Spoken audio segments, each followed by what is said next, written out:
today's video, I'm going to show you how to integrate monday.com with Notion, making it easier to manage tasks and keep your projects in sync. Start by logging into your monday.com dashboard.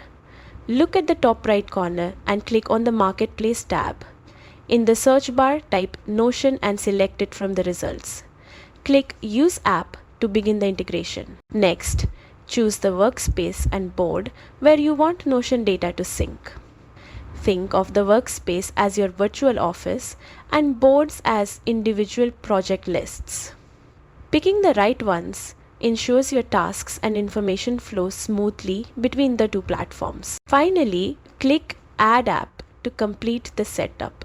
Now, monday.com and Notion are connected, letting you manage projects seamlessly and focus on what really matters without switching between apps. And that's it, a quick and simple integration to boost productivity.